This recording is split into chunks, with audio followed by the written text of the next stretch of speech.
নমস্কার, good morning. কেমন আছো বন্ধুরা? আশা করছি সবাই ভালো আছো। তোমাদের সকলকে নতুন আরেকটি ব্লগে স্বাগত জানাচ্ছি। সকালবেলায় দেখো এখন মিষ্টু আর গোপাল স্কুলে যাবে, ওরা রেডি হয়ে গেছে। ওদের খাবার দাবার মানে যা যা টিফিন বানানো, খাইয়ে দাইয়ে দেওয়া সবই কমপ্লিট। এখন ওরা বেরিয়েও পড়েছে। এখন এই যে আমার হাজব্যান্ড গাড়ি বার করছে, তো বাইকটা বার করলেই তারপরে ওদেরকে এখন দিয়ে আসবে। তো চলো এখন থেকে ভিডিওটা আজকে শুরু করলাম। ঘুম থেকে উঠেই আর পারিনি, মানে ওদেরকে স্কুলে পাঠিয়ে দেওয়ার পরে আর কি নিশ্চিন্ত, টাইমলি স্কুলে চলে গেছে।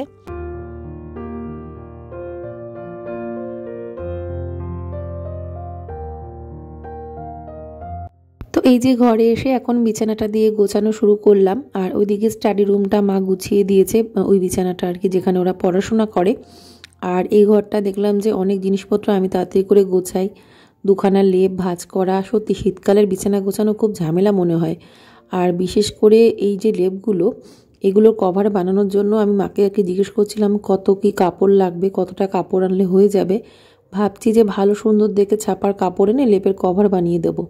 প্রতিবারই ভাবি, আসলে যে শীতটা চলে যায় অমনি ভুলে যাই।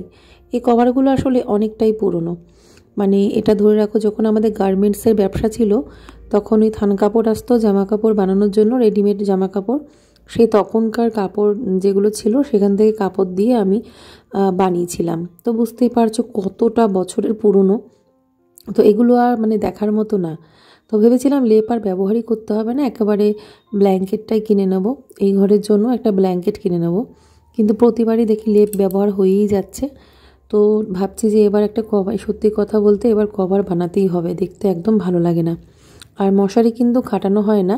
কালকে রাতে যেহেতু ওই মসকুইটো অয়েলটা শেষ হয়ে গেছিলো, সেজন্য মশারিটা খাটানো।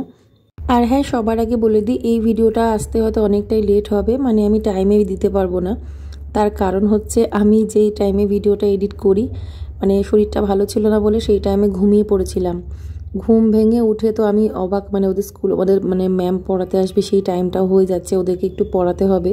তো ওদেরকে একটু পড়ালাম, তারপরে ওদের ম্যাম আসলো, তারপরে চা দিয়ে এখন ভিডিওটা এডিট করছি। তো বুঝতেই পারছো যে ভিডিওটা আসতে একটু লেট হবে। কি করব বলো, সংসারে সব কাজ সামলাতে গিয়ে নিজের কাজটা ঠিকমতো করতে পারি না। এভাবে নিজের চ্যানেলের কত যে ক্ষতি করে ফেলেছি। ভগবান এখন সব কিছু ঠিক করে দিক, কারণ দুদিন যদি কোনো কারণে পরপর ভিডিও না দিই তাহলে এই চ্যানেলের রিচটা ডাউন হয়ে যায়। সেটা আমার থেকে ভালো আর কেউ জানে না যে ইরেগুলার ভিডিও দিলে, বারবার করে মানে গ্যাপ দিলে যে কিভাবে চ্যানেলের ক্ষতি হয়। তা সত্ত্বেও যেন আমি মানে ভেবেই যাই শুধু, কিন্তু কাজে আর সেভাবে করতে পারি না।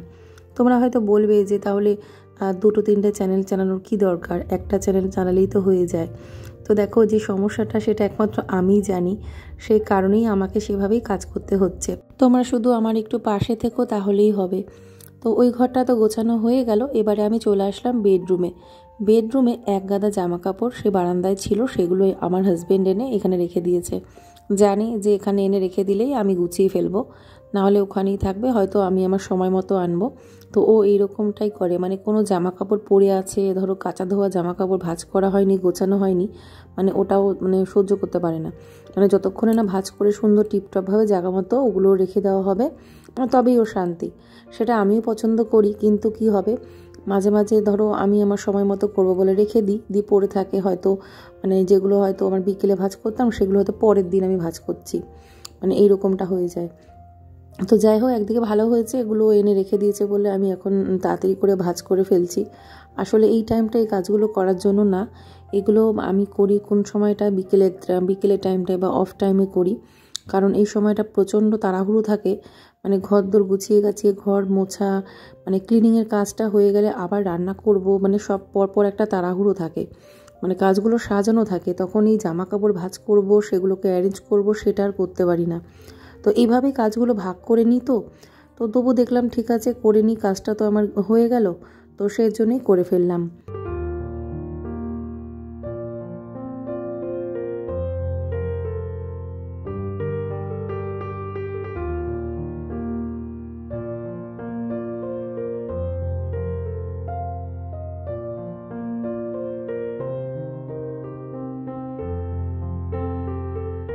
আর হ্যাঁ, আজকে কিন্তু বুধবার, সেটা তোমাদের মনে হয় প্রথমে ভিডিওতে বলিনি।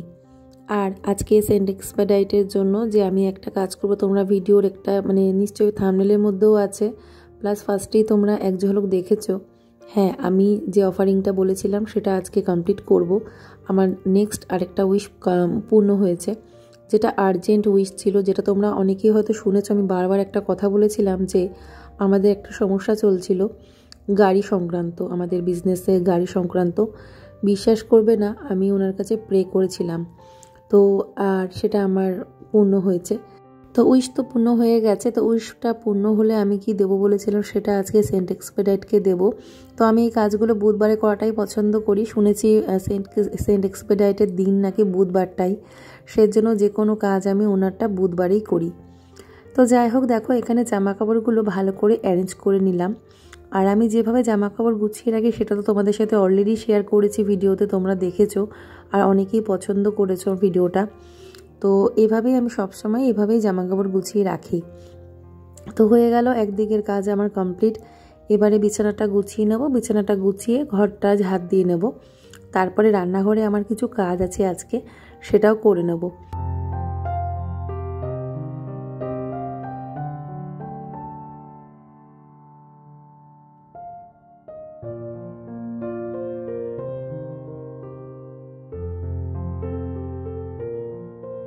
তো হঠাৎ করে এসির দিকে তাকিয়ে ভাবলাম কি যে এসির যে কভারটা লাগানো আছে ওটা খুলে যে নতুন কভারটা এনেছে ওটা আমি লাগিয়ে দিই। তারপরে ভাবলাম থাক, আমার হাজবেন্ডই না হয় লাগিয়ে দেবে, তো আমি ওকে বলবো। তো আমি আর হাত দিলাম না, মানে যে কাজগুলো না করলে নয় সেটা আগে এখন আমাকে করতে হবে। তো সেই কারণেই দেখলাম থাকুক বাবা, পরে আমি বলবো ওকে, ও এসির কভারটা চেঞ্জ করে দেবে। তবে হ্যাঁ, ঘর ঝাড় দেওয়া মোছা কিন্তু আজকে কোনোটাই আমি শেয়ার করিনি, তার কারণ আমি শুধু ঝাড় দিয়েছিলাম। মোছার কাজটা আজকে আমার হাজবেন্ড করেছে, মানে মপিংটা ও করে দিয়েছে। মানে ওই কারণেই আমি রান্নাঘরের এক্সট্রা কাজগুলো করতে পেরেছি। তো ও বলল আজকের মপিংটা আমি করে দিচ্ছি, তোমাকে করতে হবে না। তো তারপরে খিদে পেয়ে গেছিলো। সকালের খাবার বলতে আমি কোনো কিছু সেরকম করিনি, কারণ আমি জানি ভাত আছে, ভাতটাকে আমি এখানে জিরা রাইস বানিয়ে নিয়েছি। তো আমার হাজব্যান্ডকে বললাম তুমি খাবে, বলছে না, ও সকালে ভাত খেতেই চায় না। তো আমি খেয়েছিলাম, আর অল্প কটা মা খেয়েছিল। এদিকে ওরই ভাগের ভাত, মানে ও রাতে খায়নি বলেই কিন্তু, মানে ভাতটা এক্সট্রা যদিও ছিল, অনেকটাই ভাত, একার ভাত ছিল না।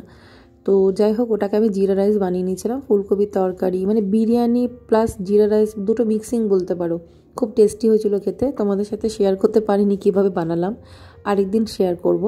মানে বাসি ভাত ওটা খেয়ে কিন্তু মনে হবে না, মনে হবে টাটকা। আর এবার যে আমাদের চালটা এনেছে ওটা একটু ছোট ছোট চালটা, কিন্তু খেতে খুব টেস্ট আর ভীষণ হালকা। তো ওটা দিয়ে নাকি এরকম টাইপের মানে জিরা রাইস, ফ্রায়েড রাইস বানালে খুব ভালো হয় খেতে। তো সত্যিই দেখলাম খুব ভালো হয়েছিল।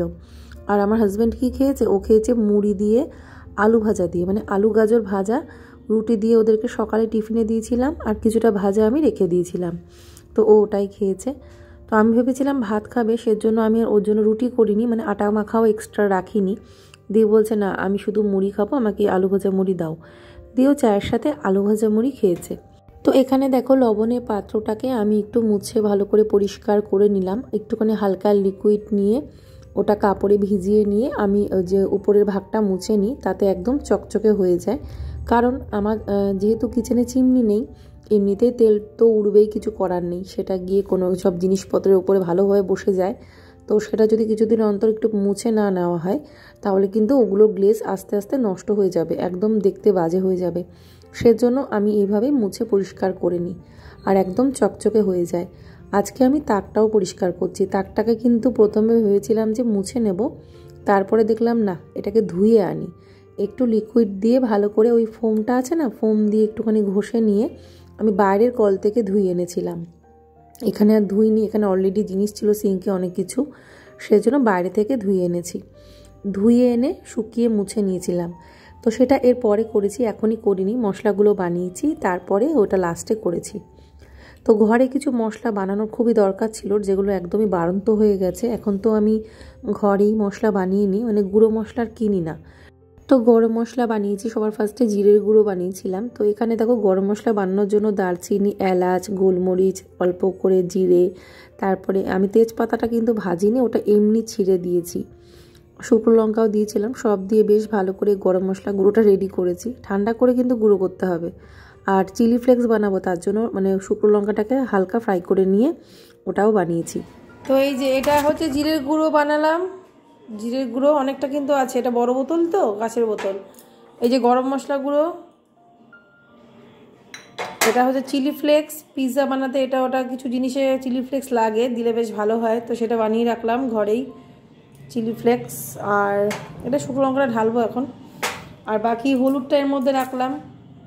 কেন রাখলাম এর মধ্যে, আমি যেটা এরকম পাত্রটার মধ্যে লবণ রাখি, তো এরকমই সেম পাত্রতে আমি হলুদ রাখছিলাম এই যে, কিন্তু লবণ আর হলুদ নাকি পাশাপাশি রাখতে নেই, তো এই দুটো পাশাপাশি কিন্তু মানায়, সেজন্য এর মধ্যে আমি গরম মশলা, গোটা গরম মশলাটা রেখেছি।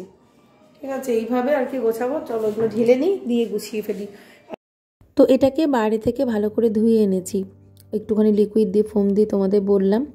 আর তারপরে এই যে মুছে নিয়েছি, ভালো করে মুছে শুকনো করে নিয়ে তারপরে এই যে প্লাস্টিক পাতিয়ে দিচ্ছি। এই প্লাস্টিকগুলো যে সুপার মার্কেট থেকে জিনিস নিলে, যেমন মোর মার্কেট থেকে জিনিস আনলে দেখবে যে প্লাস্টিকগুলো দেয়, ওগুলো আমি কেটে নিয়েছি, এগুলো খুব কাজে লাগে। তো এবারে আমি দেখো সব মশলার কৌটোগুলো সাজিয়ে নেব। আর এইরকম একটা কিছু পাতিয়ে নিলে কি হয় বলো তো, জিনিসটা পরিষ্কারও থাকে। আর জিনিসটা একদম মানে ধরো পরিষ্কার করার সময় ওই কাগজটা উঠিয়ে ফেলে দিলাম, তাহলেই হয়ে গেল। আমার যে তাকটা পরিষ্কার রইলো ওটা একটু মুছে নিলে হয়ে যায়। আর টিস্যুটা আমি বিছিয়েছিলাম, কিন্তু টিস্যুটা অনেক ক্ষেত্রে সরে যায়, পাতলা তো হালকা। আর প্লাস্টিকটা কিন্তু যেভাবে আমি পাতিয়ে দিয়েছি, সেট করে দিয়েছি, ওটা কিন্তু সহজে সরবে না। আর আমি কিচেনের প্রত্যেকটা জিনিসই খুব যত্ন করে, মানে খুব ভালোভাবে ভালোবেসে ব্যবহার করি, যাতে আমার সব জিনিসগুলো একদম সুন্দর, মানে পরিষ্কার পরিচ্ছন্ন একদম, মানে কি বলবো, নষ্ট যাতে না হয় সেভাবে কিন্তু আমি ব্যবহার করি। তো প্রত্যেকটা জিনিস আমি ভালো করে মুছে নিই। রান্নার পরে মানে ধরো আটা দিয়ে কোনো কিছু খাবার দাবার বানিয়েছি, আটার জিনিস রান্না করলে আটার একটা গুঁড়ো দেখবে হাতে হাতে মানে মশলার কৌটোগুলোতে লেগে যায়, সেগুলো কিন্তু আমি সাথে সাথে মুছে নিই। তো দেখো একদম পুরো সুন্দর করে গোছানো হয়ে গেছে। তো এবারে, আর এটা হচ্ছে গ্যাস স্টোভের ডান দিকের জায়গাটা, যেখানে আমার সমস্ত এসেনশিয়াল জিনিসগুলো থাকে। তার ওপরেই ঠিক ক্যাবিনেটটা আছে, ওর মধ্যেও বাকি মশলাগুলো আমি রাখি, বাট যেগুলো একদম নর্মাল মানে ডেইলি বেসিসে যেগুলো লাগে সেগুলো আমি মানে আমার হাতের সামনেই রাখি। হ্যাঁ, অবশ্যই ক্যাবিনেটটাও একদম আমার হাতের সামনে, গ্যাস স্টোভের পাশে যে ছোট্ট ক্যাবিনেটটা তোমরা দেখেছো, ওখানে সমস্ত মশলাগুলো রাখি, ডালও রাখি। তো যাই হোক, আমার রান্নাঘর গোছানো কমপ্লিট, এবার আমি রান্না করছি। তো আজকে রান্না করব ব্রকলি দিয়ে আলু দিয়ে তরকারি, তার সাথে হবে একটা শাক, আর ডাল তো অবশ্যই করব, আর বেগুন ভাজা হবে। আর এখানে ব্রকলির তরকারি বানানোর জন্য আমি এখানে ফোড়নটা দিয়ে আলুটা ছেড়ে দিলাম। আর অলরেডি আমি ব্রকলিগুলোকে কিন্তু সেদ্ধ বলতে একটু হালকা জাস্ট গরম জলে একটুখানি ভাপিয়ে নিই, তারপরে ভেজে নিই আর কি। আর ফোড়নে যেরকম ফুলকপির তরকারিতে যা যা ফোড়নে দিয়ে থাকি সেগুলোই আমি দিলাম। আলুটাকে এখন ভালো করে ভাজবো লবণ দিয়ে, হলুদ দিয়ে, তারপরে এর মধ্যে মশলা দিয়ে দেবো। ওই টমেটোর পেস্ট দেবো, মানে টমেটো, কাঁচা লঙ্কা, আদার পেস্ট, তার সাথে তো গুঁড়ো মশলা আমি বানিয়ে রেখেছি সেগুলো দিয়ে দেবো। আর এই যে এদিকে এবার শাকটা বসিয়ে দিয়েছি, দুদিকে রান্নাটা করছি, তাতে আমার তাড়াতাড়ি রান্নাটা হবে, তো সেই জন্য দুদিকেই চাপিয়ে দিয়েছি। ওদিকে আমি আবার ইন্ডাকশানে ভাতটাও চাপিয়ে দিই, হয়তো গরম জল বসিয়ে রাখি, তো না হলে ইন্ডাকশানেও রান্না করা যায়। কিন্তু আমার হাজব্যান্ড ওখানে রান্না করলে বকাবকি করে, কারণ মানে যেহেতু ওটা ফ্রিজের একদম পাশে, তো ইন্ডাকশানটা ওখানে রান্না করলে তেলের ঝাঁজটা ফ্রিজের গায়ে গিয়ে বসছে, মানে ওদিকটা তো আবার একদমই খোলামেলা না, ওটা দেওয়াল রয়েছে, সেজন্য ও বলে এখানে এভাবে রান্না করবা না, আর ফ্রিজের গায়ে সব তেল কাস্টে হয়ে যাচ্ছে।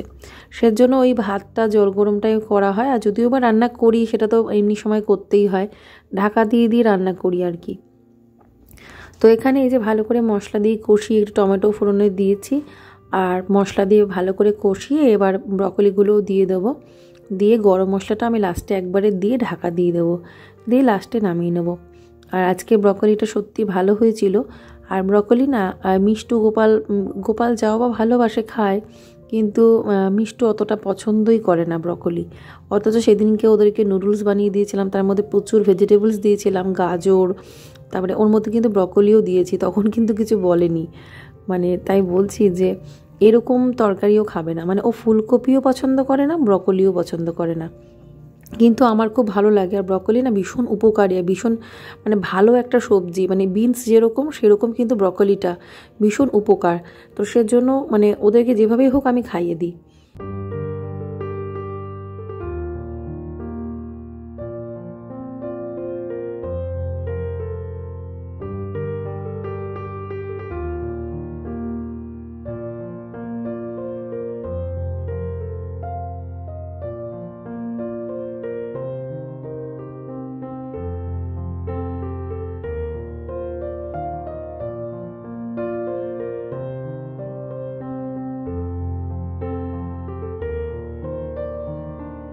এই যে এখানে ভাত বেড়ে দিয়েছি, এটা আমার হাজবেন্ডের থালা আর কি। তো ওকে তারপরে মানে বেগুন ভাজাটা দিয়ে দিয়েছি, তারপরে শাক দিয়েছিলাম। তো একেবারে রাতের বেলা এক ঝলক তোমাদের সাথে শেয়ার করছি যে আমি সেন্ট এক্সপেডাইটকে কীভাবে থ্যাংক ইউ জানালাম। একটা রেড ভেলভেট কেক দিয়েছি আর একটা লাল ক্যান্ডেল জেলে দিয়েছি। আর আমার সেকেন্ড উইশ কিন্তু পূর্ণ হলো। আর তোমরাও করতে পারো, সেন্ট এক্সপেডাইটের কাছে প্রেয়ার, দেখবে সেটা পূর্ণ হবে। অবশ্যই মনে বিশ্বাস নিয়ে করতে হবে, কোনো ডাউট ছাড়া। তো আর্জেন্ট উইশ কিন্তু উনি পূর্ণ করে দেন, আমার কিন্তু হয়েছে। তোমরা অবশ্যই ট্রাই করো। আজকে ব্লগটা আমি এখানে এন্ড করলাম। তোমরা সবাই ভালো থাকো। ভিডিওটা ভালো লাগলে অবশ্যই লাইক করো। Bye bye, Radhe Radhe.